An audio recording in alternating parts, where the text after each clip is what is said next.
Bonjour tout le monde.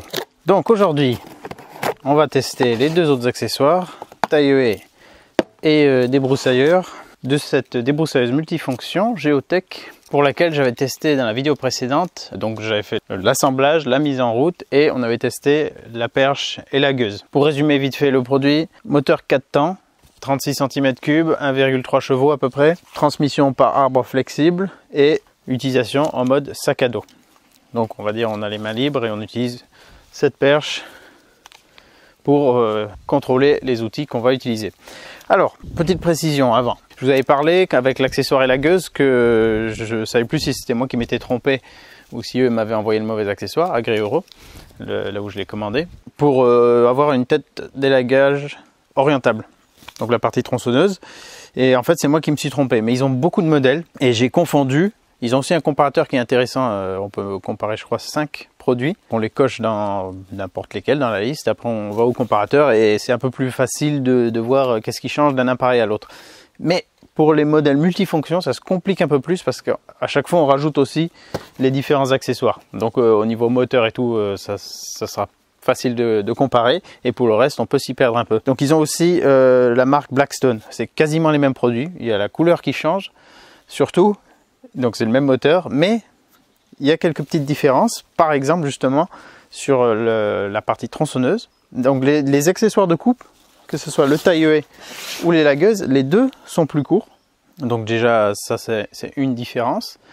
Et la partie tronçonneuse est orientable sur la marque Blackstone. Donc si vous voyez, je vous mettrai en lien exactement le produit dont je parle, qui est donc la même version, sac à dos et tout, mais avec une petite différence au niveau des accessoires. Et il y a aussi les mêmes versions en mode perche, en mode débroussailleuse avec main rigide fixe à bras, que ce soit élagueuse, que ce soit débroussailleuse, aussi multifonction. Et à ce moment-là, il faut mettre un harnais. Voilà, donc ça c'est la différence que j'ai vue. Si ça peut vous intéresser d'avoir des accessoires de coupe plus courts, on n'est pas obligé, c'est pas forcément intéressant d'avoir plus long. Selon le travail qu'on a à faire, ça peut être intéressant d'avoir plus court et surtout peut-être ça peut vous intéresser plus, comme moi j'aurais voulu d'ailleurs, la tête orientable.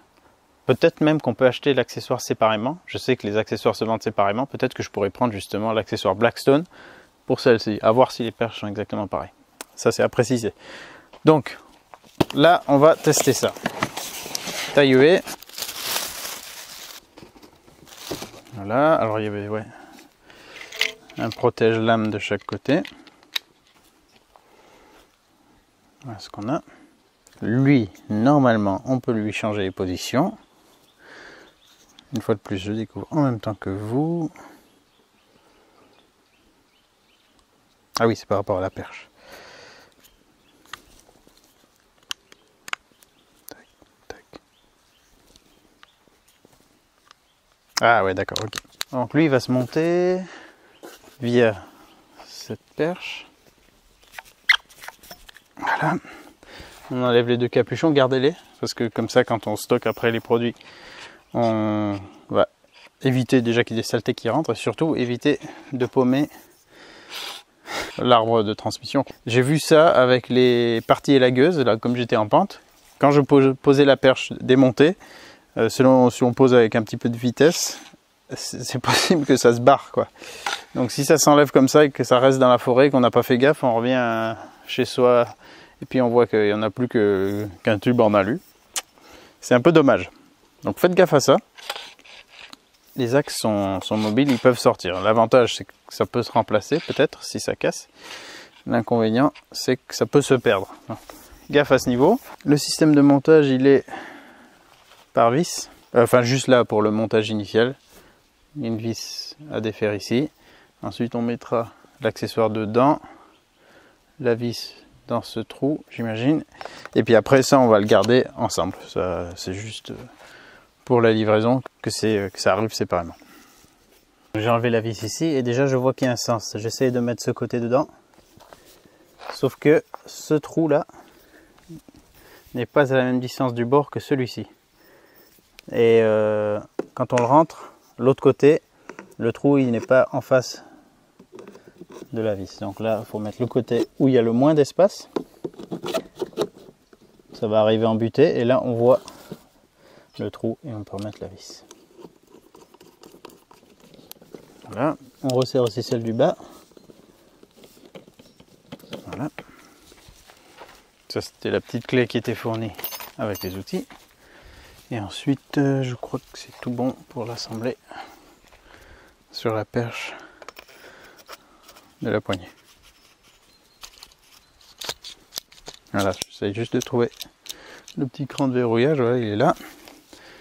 Je resserre. Et là on a l'accessoire taille-huée. Donc c'est taille-huée long, hein. Ouais, c'est taille-huée direct long. On n'a pas une version courte parce que ça sert. Je pensais qu'il y avait peut-être une version plus courte, en mode qu'il s'insérait directement dans le manche et qu'on pouvait rajouter une extension. D'ailleurs, on peut rajouter la même extension que pour les lagueuses, hein. Ce qui peut être très très intéressant pour des grandes haies. Donc là, je vois de suite que pour une utilisation, on ne pourra pas tailler toute une haie qu'avec ça. Enfin, ça va pas être confortable. On est trop loin de la tête de coupe. Mais par contre, pour faire des dessus de haies et éviter de devoir déplacer l'échelle de chaque côté de la haie, comme j'ai dû en faire une il n'y a pas très longtemps, une grande haie de laurier cerise, très large. Donc j'ai avancé, j'ai déplacé l'échelle peut-être 1500 fois pour pouvoir faire des deux côtés jusqu'au milieu. Avec ça, sans même mettre l'autre allonge, j'aurais pu faire tout d'un coup. Pourtant mon taille-huée il est grand, hein. J'ai un long taille-huée style, je crois le plus gros qu'il y avait à l'époque en tout cas, en longueur. Voilà. Et après, si on veut par exemple faire le dessus d'une haie qui serait pas trop large, on peut, sans monter sur une échelle, on peut le basculer comme ça, angle droit, et couper dans différentes positions. Donc c'est 90 degrés max et après il y a plusieurs crans. Il faut appuyer sur les deux petites poignées en même temps pour pouvoir déplacer ça. En fait celui-là on ne peut pas appuyer dessus si on n'a pas appuyé sur celui du bas. Ouais, c'est pas mal, on a beaucoup d'orientation possible. Et même... ah oui, d'accord. Même dans l'autre sens. Oui, donc en fait... Ah non, mais c'est... Ah, c'est pas mal. En fait, on peut tailler une haie de face comme ça. Ouais. En ayant l'accessoire dans cette position. Il va falloir que je fasse des tests, ça me change de travailler avec une seule position de coupe, quoi. Ok, intéressant. Donc ça, je vais le tester sur, je sais pas si vous voyez en haut des bosquets de chêne que je vais entretenir comme une haie et que je préfère pouvoir entretenir sans sortir l'échelle parce qu'il y en a pas mal, ils sont assez hauts et j'ai pas forcément... En fait, si j'utilise une échelle que je mets en appui contre le mur, je suis trop en dévers. Donc si je peux tout faire du sol, ça sera vachement pratique. On va tester ça tout à l'heure. Je vais juste regarder l'accessoire débroussailleuse, puisque c'est quand même le nom de base du produit, débroussailleuse multifonction. Moi c'était la partie élagueuse qui m'intéressait le plus. Mais maintenant ça aussi en fait ça va bien m'intéresser. Déjà au moins ça vous donne une idée de la longueur de l'accessoire. Je fais 1m71, ça doit faire 1m45 à peu près. Et c'est là que je vous disais, la version Blackstone, je sais pas exactement, j'ai pas retenu les chiffres, mais il doit être peut-être plus court comme ça. Alors en attendant, je lui remets un capuchon ici.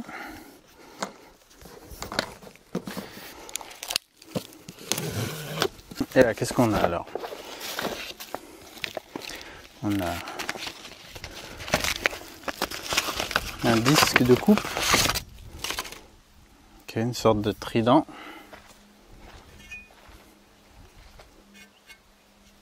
Relativement coupant. Ça c'est pour de l'herbe, hein. Il n'est pas très épais. Je pense herbe, petite ronce, mais si on tape de la pierre, je le vois, ça risque de vite se tordre. Tête de coupe à fil.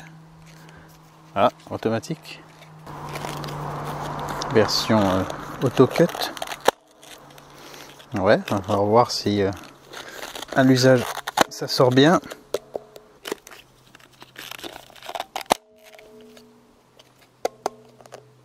Là aussi je pense que je vais devoir être bien attentif à pas trop racler le sol, ça me paraît être relativement fragile comme plastique. On va voir.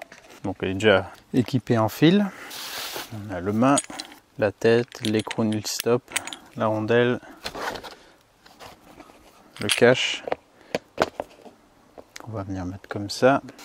A priori, ça s'installe comme ceci. Je vais regarder, je pense qu'il faut défaire cette vis pour passer au travers. Et les deux autres vis viennent par-dessus. Japan, il y a écrit, c'est fait au Japon ça. Voilà, je l'ai monté comme ça. Sur cette vis. Sur le cache, on a sur la petite extension en dessous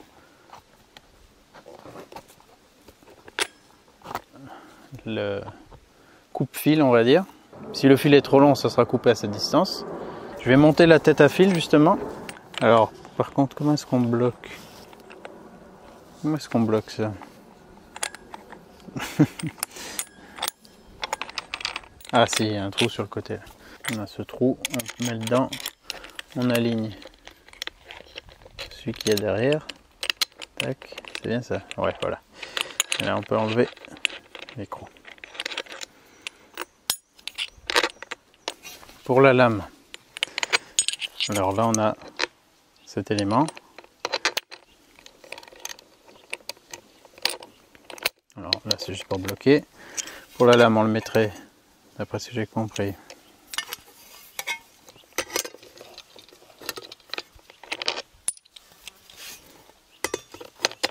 comme ça.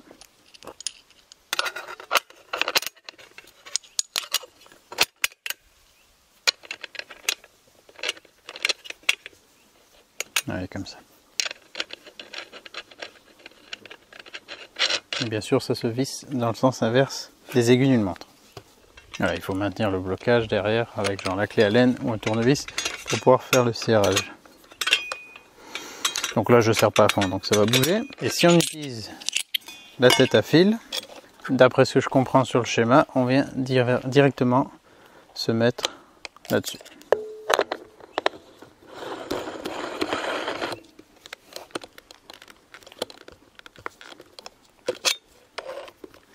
Voilà.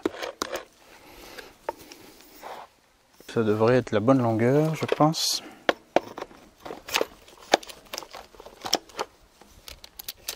Parce qu'il n'y a pas d'autre perche fournie avec cet accessoire. Oui, là c'est bon. Là on a la bonne longueur. Ok, bon, et on va voir ce que ça donne. On va voir si ça redémarre déjà. Je vais commencer par le taille-haie. Puis après j'irai en bas tester la débroussailleuse sur un bout de talus. Parce que je voulais voir justement, je me suis toujours dit que ça doit apporter un confort supplémentaire d'avoir la machine, le moteur dans le dos et un arbre flexible pour faire les talus. Donc je vais voir ça. Je vais redémarrer. Je fais bien gaffe à garder tous les accessoires dans ma petite pochette là et sur le sac à dos. La lame, je pense pas qu'elle rentre. Hein. Non. Il faudrait un porte-lame si on veut changer en cours de route. Lui aussi, je le garde des fois. Ah, un petit truc sur le mode d'emploi. Il est assez complet, il est bien traduit en français. La seule chose, c'est que tous les schémas ne sont pas traduits. Les légendes sont en italien. C'est pas non plus extrêmement compliqué à comprendre. Mais vous voyez, voilà, tous les schémas sont en italien. Et des fois, certaines autres petites choses. Mais bon, on arrive à s'en sortir. Et ça aussi, du coup, je le garde. On va dire, ça rajoute un peu de poids, mais je serais content d'avoir des outils avec moi si j'ai besoin de faire des réglages ou des démontages. Allez, redémarrons-le. Ah non, j'ai déjà rayé le cache, bah bravo. Niveau d'huile, il n'y a pas de raison qu'il ait changé. Non, il est bon. Starter, la petite pompe.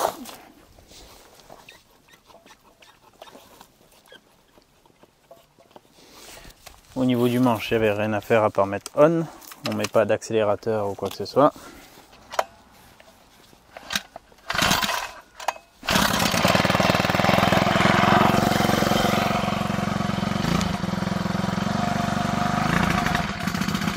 Ah oui, le starter. Et on enlève le starter.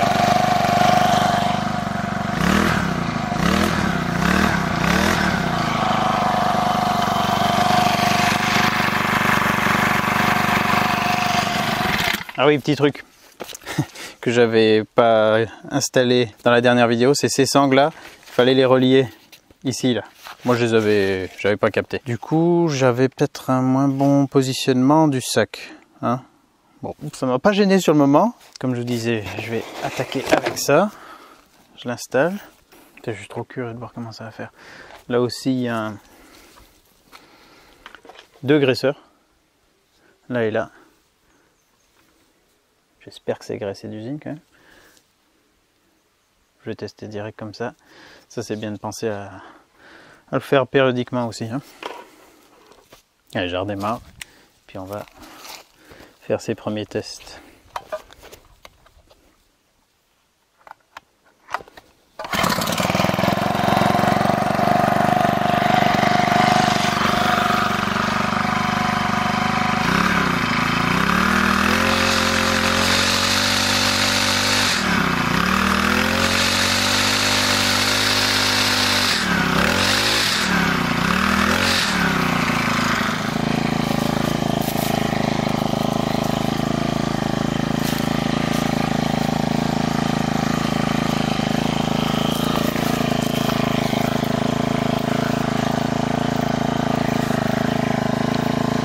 Ah, ce qui est bien déjà, c'est que ça se règle très facilement à une main.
Ça tire sur les bras quand même avec la perche. Hein.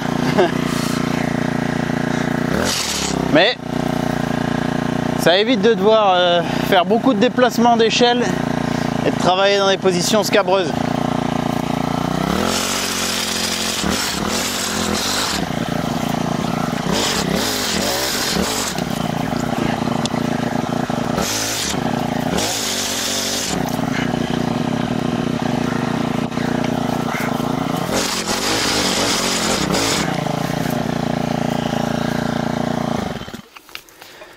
Bon, déjà, sans rallonge supplémentaire, on fait déjà beaucoup.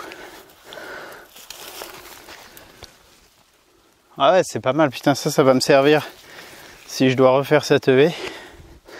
Si les gens me rappellent pour la refaire au printemps. J'irai avec les deux tailles UV. Tout ce qui est à ma hauteur, je ferai avec l'autre, le style que j'ai. Parce que si on travaille proche, c'est quand même moins fatigant. Là on a quand même, voilà, en fait pour quelque chose qu'on pourrait faire proche, on va être éloigné parce que on a la perche. Mais après, pour tout ce qui est dessus et toutes les hauteurs, je vais gagner un temps fou. Donc je dirais outil complémentaire. Mais si vous avez des basses, bon, vous avez bien vu, hein. Là on est vraiment sur quelque chose qui se destine à travailler plus en hauteur.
Là par exemple, si on avait eu un parterre de ronces à dégager, et bien à la fois des trucs en hauteur à faire, ben là vous avez vu, je peux l'utiliser presque en mode débroussailleuse et couper des trucs à ras le sol avec l'inclinaison qui m'arrange.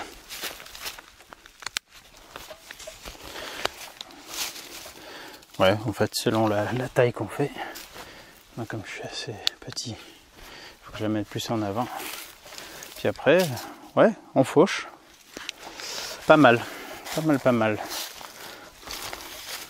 Ça me donne des perspectives pour mes futurs travaux. Non, c'est efficace, vite fait, bien fait.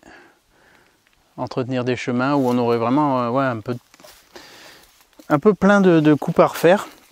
Moi, comme je suis en train de créer plein de chemins forestiers, ça va pas pousser beaucoup au sol, pas beaucoup sur les bords, pas beaucoup en hauteur, mais un peu partout. Donc genre, j'ai pas envie d'aller à la débroussailleuse pour 3 brindilles. Après, même à la débroussailleuse, on peut faire aussi un peu les bords, mais selon ce que c'est, ça coupe moins bien. Là, je serais plus tenté d'aller avec ça. Et si je le fais régulièrement, les branches seront jamais trop grosses pour les rattraper. Au sol, pareil. Et puis les côtés, facile. Donc, ça peut être très intéressant finalement. Puis la longueur, ça va en fait. Vu qu'on n'a pas de moteur dessus, même travailler proche, ça va quand même. Mais c'est vraiment à voir selon le travail qui se présente. Voilà, ça m'a permis de rouvrir ce chemin en un rien de temps.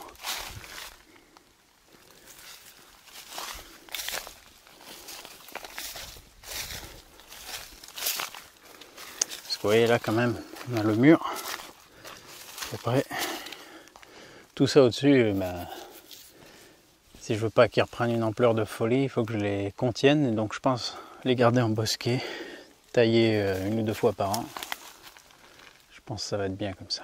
Puis avec la longueur, je pourrais peut-être le faire par au-dessus le reste. Parce que le chêne vert ça repart bien, on peut en faire de sacrés buissons. Et là par exemple, j'ai le talus, mais j'aimerais juste épointer quelques branches. Si elles sont pas trop grosses, là ça risque d'être un peu trop gros ça. À moins d'insister vraiment à le cisailler. Mais là, voilà, avec la perche, je peux les mettre les quelques trucs qui sont un peu trop loin du bord à niveau rapidement.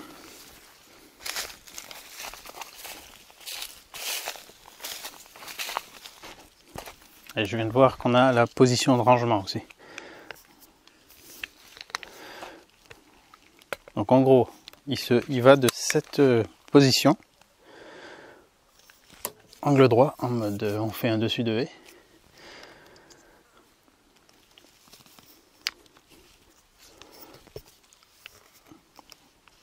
Et là on pivote, ça va franchir un dernier cran ici. On le voit mieux de mon côté en fait. Là.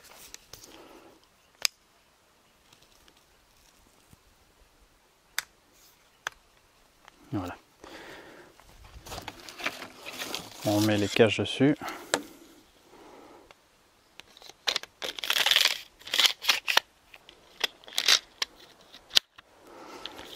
Ça, n'hésitez pas aussi les dents à bien leur mettre un coup de dégrippant par exemple, ou une huile, n'importe laquelle, avec, au pinceau, histoire de les garder bien lubrifiés, qui ne rouillent pas, surtout si vous les utilisez pas pendant un moment. Au moins ça coupera bien plus longtemps, ça coupera mieux et le moteur il aura moins besoin de forcer, surtout au démarrage. Même des fois si on fait du cyprès ou quoi, après avec la sève ça colle bien. Donc un coup de dégrippant, moi j'aime bien, ça entretient bien le truc.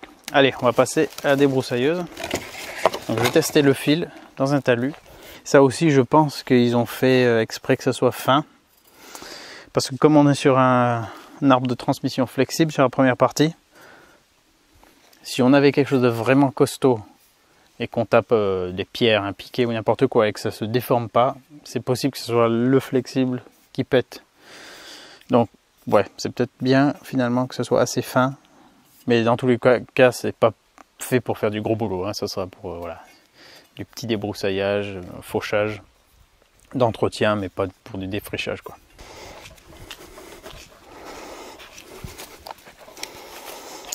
On va voir si j'arrive après environ 10 minutes d'arrêt.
Ah. J'ai appuyé sur stop.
Bon, c'est ce que je pensais. C'est vraiment bien pour les talus. Franchement, ça permet de faire des choses qu'on fait péniblement, voire pas du tout, avec des broussailleuses classiques. En revanche, on sent qu'on travaille beaucoup plus les avant-bras. Donc pour se muscler les avant-bras, ça c'est top. Parce que avec une débroussailleuse classique, elle est maintenue à peu près à ce niveau par le harnais. Et finalement, les mains sont plus ou moins posées sur les poignets, quoi. On n'est pas en train de forcer dessus. Là, on est vraiment... on doit la tenir. Et vous m'avez vu changer, mettre la main plusieurs fois par ici en hauteur. Voilà. Bon, faut un peu changer de position. Avec l'habitude, je pense que on le ressent plus trop. Mais voilà, ça fait travailler différemment. En revanche, on est plus léger, on n'a pas le moteur derrière on n'y fait pas gaffe. Pour faire des bordures aussi, ça va être bien pratique. On a plus de liberté de mouvement. Et vous avez vu là, quand je vais faire en haut les talus, même on veut réduire du lierre sur une façade, ça peut se faire. La tête, elle a l'air de bien réagir avec la sortie du fil en tapant dessus. C'était qu'une petite démonstration, petit test. Là, j'ai laissé ce genre de plantes grasses parce que voilà, j'aime bien. Quand ça fleurit, là, ils ont quand même soif. C'est quand même des plantes qui résistent bien à la sécheresse, mais ça se voit que même là, elles ont quand même un peu soif. Hein. Non, ça le fait, bah voilà, ça le fait vraiment bien. Hein. C'est polyvalent ce truc. Hein. Là où j'étais passé avec la lame de broyage style, c'est en train de bien revenir les ronces. Donc bah, ça, il va falloir l'entretenir. Donc je vais en profiter pour repasser un petit coup.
Bon, en tout cas, le moteur, s'il n'est pas aussi puissant qu'un 2 temps, je suis loin de l'utiliser à fond. Hein.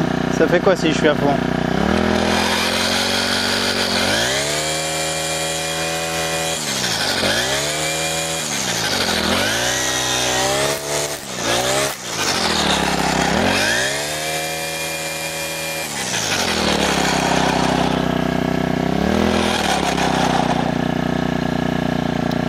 Quand vous avez terminé de travailler, attendez toujours un petit moment comme ça au ralenti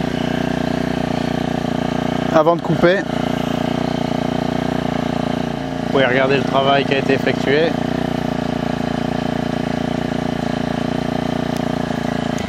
Et voilà. Bon, je débroussaillerai pas des journées entières avec ça, je vous le dis. Simplement à cause de la position des bras. Là, la poignée en étant comme ça, bah c'est au bout d'un moment on le sent dans le poignet, même assez rapidement. Et puis selon dans quelle position on travaille, voilà. Dans tous les cas, ça va être avant-bras et poignets qui vont plus fatiguer, alors que la position des broussailleuses classiques, on peut travailler des heures, des journées entières, des semaines entières, et ça va le faire. Donc pour du débroussage, après voilà, on fait quelques pauses et puis c'est bon, on arrive à abattre beaucoup de travail quand même. Mais ça se voit que c'est pas conçu spécialement pour débroussailler. Après pour faire des bordures, tout ça, ça le fait. Hein. Sachant, oui, comme je vous disais, la poignée, comme je l'ai pas serré, je peux quand même encore l'orienter et m'arranger selon ce que c'est à faire. Mais là pour débroussailler, c'est un peu plus embêtant. Ce qui est plus agréable par contre, c'est comme elle n'est pas au niveau de la hanche, on a moins ce phénomène de pivot avec le bassin, qu'on peut le sentir des fois en fin de journée, surtout plus le lendemain. Et puisque là on peut travailler plus librement, on a plus d'amplitude, on n'est pas sur un pivot fixe, on va dire. Donc ouais, il y a des avantages et des inconvénients, mais en tant qu'appareil polyvalent, c'est franchement loin d'être ridicule. Pour le prix, je trouve que pour le prix, là il était à moins de 300 €, sinon il est hors promo, il est autour des 300 €. Je ne sais pas si on peut faire mieux. Hein. Pour les accessoires fournis et quand même le travail qu'il permet, ça va. Alors la tête, ça va bien sûr, c'est pas avec quelques petites... Ah tiens, j'ai un bout de fil qui a pété sur la fin. J'avais même pas vu. Enfin, ça devait peut-être quand je suis monté dans les tours. Après, il y a peut-être moyen d'adapter une tête de meilleure qualité. Ça doit être possible. Il manque, ouais, comme je vous disais, hein, un tout petit crochet à la con, petit mousqueton qu'on foutrait là pour les déplacements. Ou par exemple, voilà, là, je veux ramasser mon casque et mes gants. On ne sait pas trop quoi en faire, quoi. Enfin, on essaie de le maintenir et tout. On n'a pas forcément envie de le laisser trop pendouiller. Ça serait juste un petit truc tout bête à rajouter. Ouais, juste même un clips là comme ça qu'on glisse sur ce qu'il y a là-dessus. Et sinon, au niveau du travail dans le dos, certains m'ont dit en commentaire, j'ai eu les deux avis. Il y en a qui m'ont dit c'est une horreur de travailler avec ça dans le dos. On a chaud, ça chauffe, ça vibre, c'est super désagréable, c'est lourd. Et d'autres qui m'ont dit que ça leur a changé la vie par rapport à la machine portée. Ça c'était peut-être plus pour les lageuses, hein. Pour les lagages. Pour du débroussaillage, de toute façon, on a un harnais, donc qui est la machine derrière ou pas. Moi, j'ai pas l'impression de chauffer plus. Pourtant, on est encore en été. J'ai pas l'impression d'avoir plus chaud. Au contraire, je trouve ça assez agréable de l'avoir dans le dos. Ça me gêne pas là. Surtout ce que j'ai fait comme test là, ça me gêne pas du tout. En passant un peu entre les buissons et tout, j'ai pas senti de ce que je pouvais craindre peut-être au niveau de l'encombrement. Ben, finalement, en fait, je pense pas que l'ensemble aille plus loin qu'une débroussailleuse classique. Donc à ce niveau, c'est probablement kiff-kiff et même réduit si on rapproche le flexible. Ça aussi, je l'ai pas réglé autrement pour le mettre plus bas. Mais bon. Ouais, j'aurais peut-être pu l'éloigner un peu. Je sais pas. Ça dépend des boulots. C'est un peu le truc un peu délicat avec les outils multifonctions. En fait, on excelle en rien, mais on assure dans tous les domaines au moins le minimum, quoi. Et aussi par rapport à vibration et bruit et tout dans le dos, j'ai pas testé moteur 2 temps dans le dos. C'est peut-être une autre histoire. Et ouais, par contre, ce qui est vraiment bien, c'est de pas cramer d'huile. Ça, franchement, ça change. On a quand même des gaz d'échappement, mais ça n'a rien à voir, quoi. Moi, je déteste ça. L'autre jour, j'ai dû tronçonner un truc dans le grenier. Deux bouts de chevron, j'avais pas d'autre choix que d'utiliser ça. En plus, en un espace confiné comme ça. Le temps que je fasse ça, mais je suis sorti, j'étais infusé de l'odeur de mélange. Bah, mélange cramé. Je déteste ça. Donc là, à ce niveau, c'est vraiment un truc que je préfère. Mais en termes de 2 temps dans le dos, je sais pas ce que ça vaut. Mais du 4 temps, comme ça, là, c'est moins bruyant. Est-ce que c'est vraiment beaucoup moins bruyant en l'ayant juste derrière soi? Ouais, si, c'est quand même moins bruyant, mais bon, sur la durée, on va quand même préférer mettre un casque, hein. Moi, je préfère. Niveau puissance, je trouve pas que ça manque. Franchement, j'ai pas eu besoin, que ce soit pour les lagueuses, pour le taille-huée ou pour la débroussailleuse, d'aller à fond dans les tours. On a de la marge. Si des fois, il y a un truc plus coriace à couper, d'accord, là, on insiste, mais on n'a pas besoin de travailler plein gaz. Ça, c'est certain, si ça peut vous rassurer par rapport à ça. J'ai fait exprès de couper... il y a quelques fois où j'ai pas fait exprès de couper. Le bouton, là, c'est vrai que parfois on peut le couper par inadvertance. Vous avez peut-être vu que par moment je redémarrais. C'est pas qu'il a calé ou autre, c'est juste qu'en manipulant, ça s'est coupé. En même temps, c'est bien qu'il soit vraiment à portée de pouce. Peut-être que ça pourra déranger s'il se coupe, mais vous avez vu aussi, du coup, qu'à chaque fois il a redémarré cash. Même en le gardant dans le dos comme ça.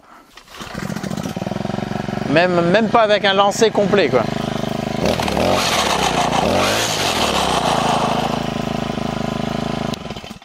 Ouais, maintenant, ce que je pense qui est important aussi, c'est de bien s'occuper des graissages. Si on veut que l'appareil dure le plus longtemps possible, faire une vidange assez rapidement, au bout de quelques heures. Après, normalement, on devrait être plus tranquille, on va pouvoir beaucoup plus espacer.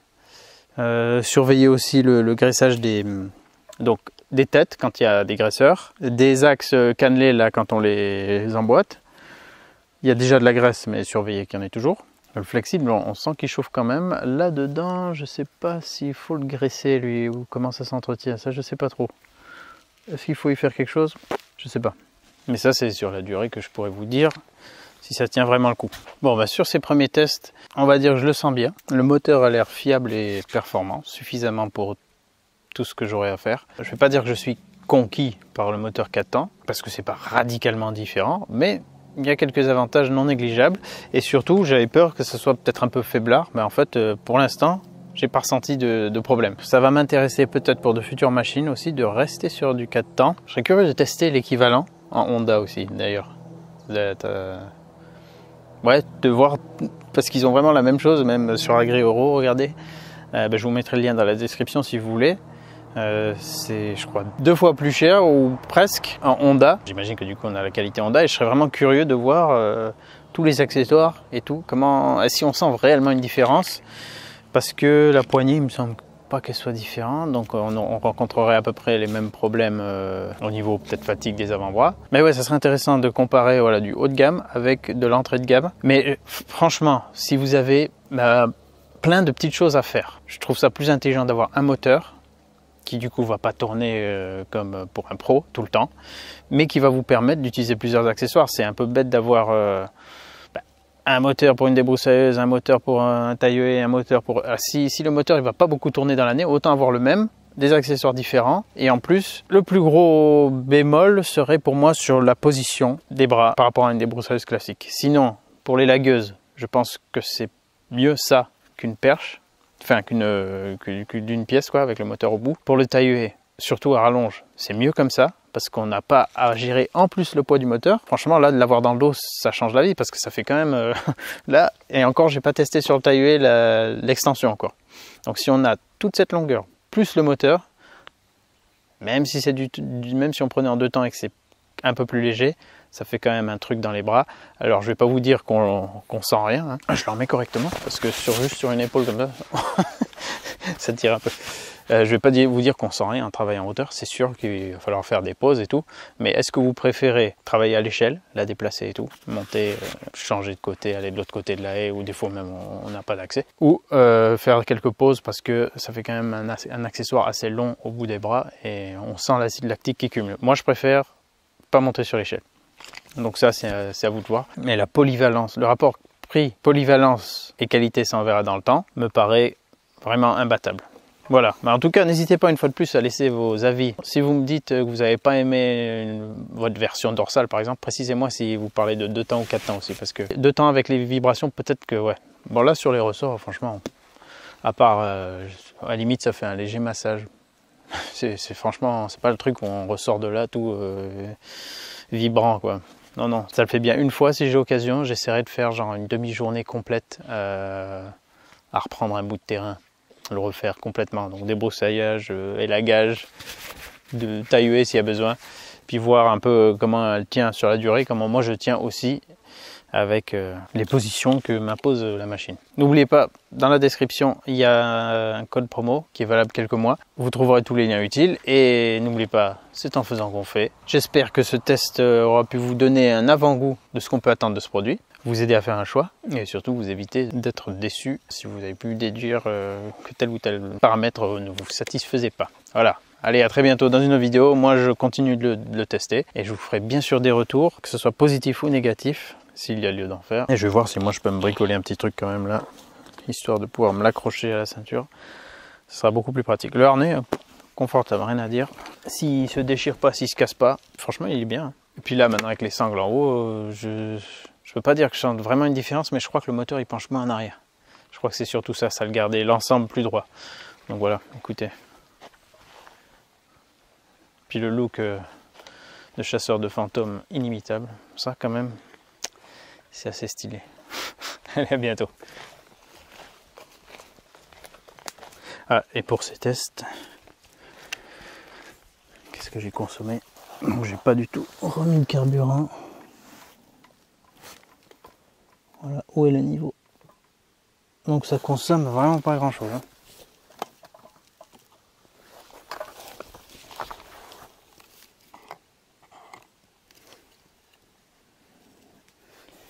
Ça n'est pas sale.